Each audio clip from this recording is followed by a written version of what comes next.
sais, là, quand que tu décides de faire un petit peu de ménage, puis mettons que tu tombes sur une boîte remplie de souvenirs, tu pensais tout simplement ranger ça dans un coin, puis finalement, tu découvres une partie de toi-même que tu avais oubliée, puis juste au moment où que tu essayes de tout remettre ça en ordre, quelqu'un arrive avec une idée complètement folle qui change les plans du week-end, hein. C'est exactement l'ambiance cosmique de cette semaine.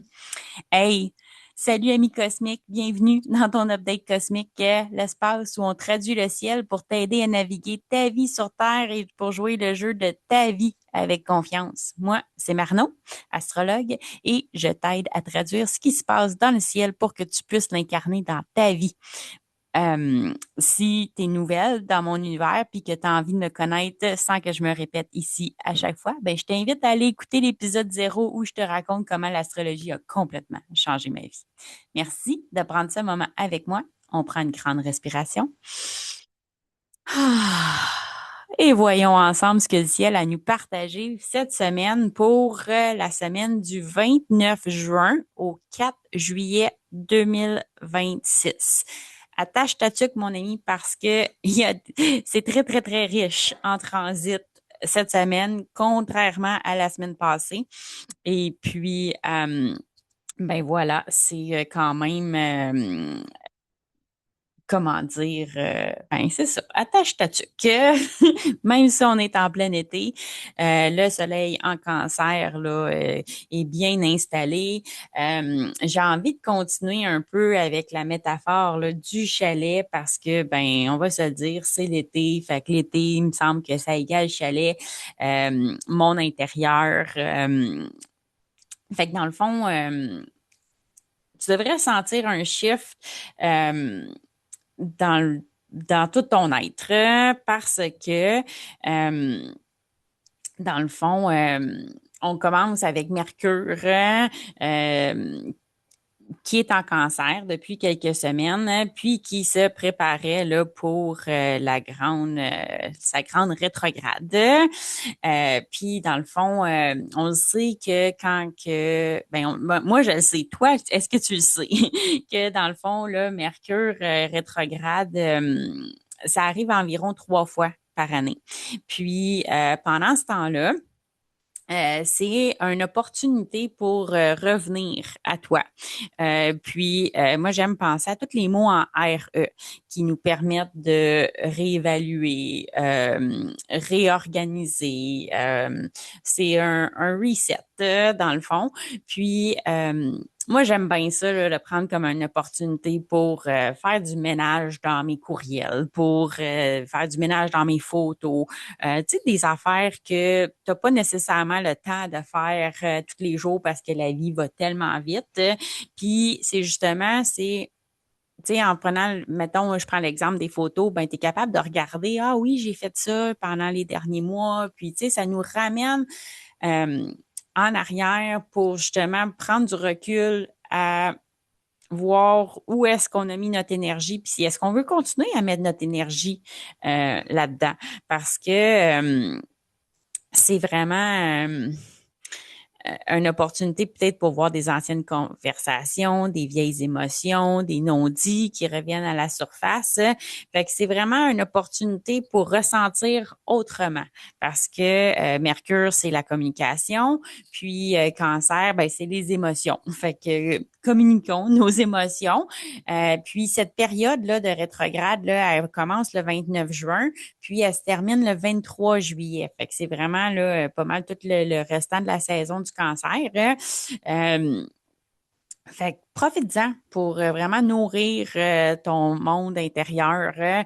Puis c'est ça, c'est pas le temps de commencer quelque chose de nouveau. Au contraire, c'est vraiment, tu sais, on va se le dire, là, toutes de janvier à juillet, là, à juin, vraiment, ça a été vite. Puis là, dans le fond, c'est comme une mini pause. parce que ça va aller encore plus vite, hein, parce que là, il y a les prochains transits là, qui s'en viennent, dont la même journée, on a la pleine lune en Capricorne. Puis ça, je t'invite à aller trouver là, le 8e degré du Capricorne dans ta carte du ciel parce que c'est là qui va avoir le spotlight. Parce que dans le fond, la pleine lune, on va se dire, moi j'aime ça l'avoir un peu comme une grande lumière, un spotlight, comme si tu étais sur la scène. Puis en Capricorne, c'est une énergie vraiment de détermination, hein? D'ambition, d'envergure.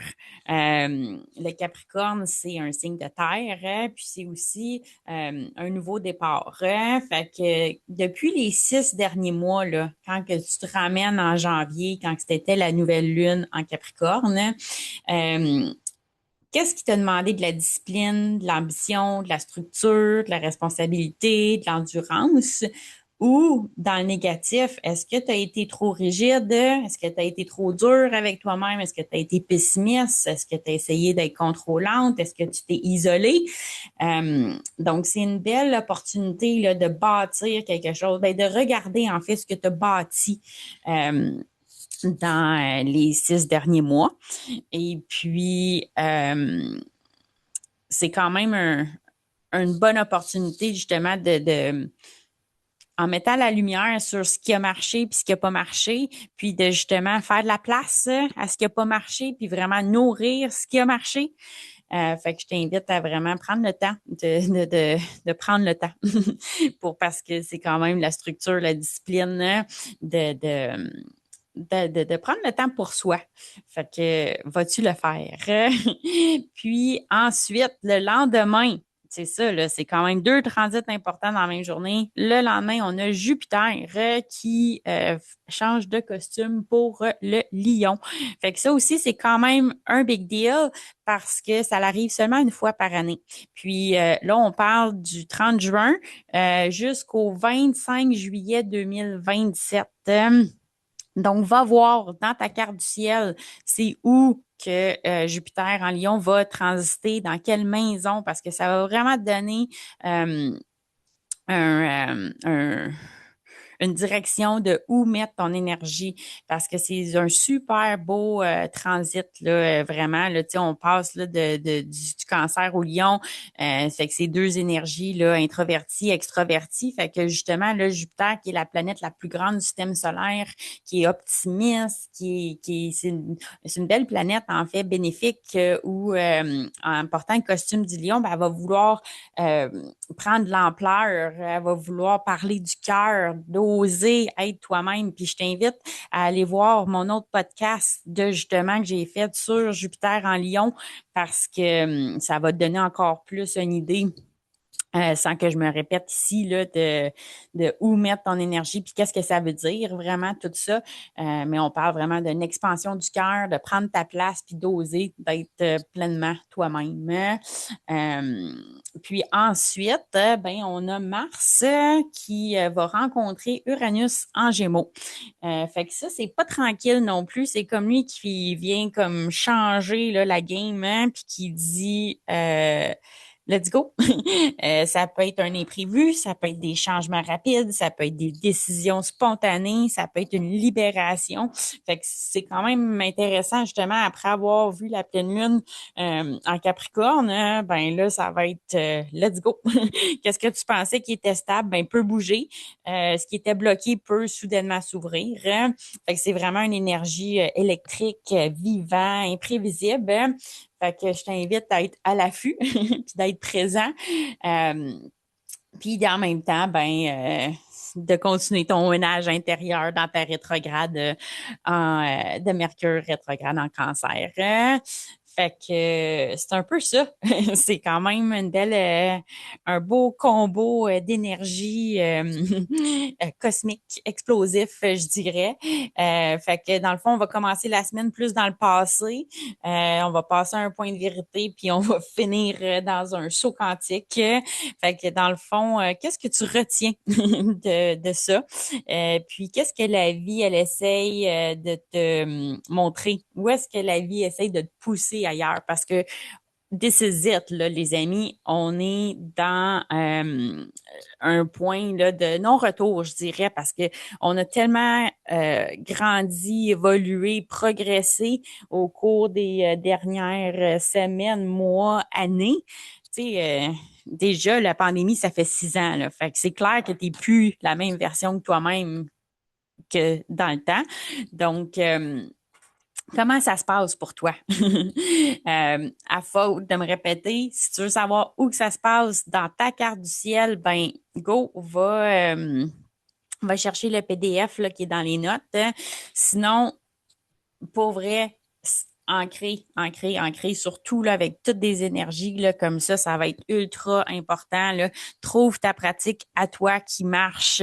Puis justement, ça aussi, c'est quelque chose que tu peux aller voir dans ta carte du ciel, là, puis que on peut regarder ensemble si tu as besoin de mon support astrologique parce qu'on peut aller voir dans ta carte du ciel, dans la lecture de ton thème natal, mais aussi dans un plan de match cosmique, ça peut être intéressant de savoir où mettre ton énergie. Fait que voilà, rappelle-toi de le grounder, yoga, nature, méditation, respiration, name it. Qu'est-ce qui marche pour toi? Puis, dans le fond, ben c'est ça. On se rappelle que cette semaine, c'est actif. Il y a de l'énergie dans l'air. Fait que on commence avec le monde intérieur, puis ça finit en surprise. Puis, je serais vraiment curieuse de savoir là. C'est quoi? Qu'est-ce qui se passe pour toi? Fait que si tu as des questions, des commentaires, si tu as aimé ça, ben partage-le avec quelqu'un d'autre parce que dans le fond, le but, c'est ça, hein, c'est de partager pour aider le plus de monde possible. Puis aussi, si tu aimerais ça recevoir dans tes courriels, c'est pas déjà fait, va t'inscrire sur mon site. Tu vas pouvoir recevoir les updates cosmiques dans ta boîte courriel à tous les lundis.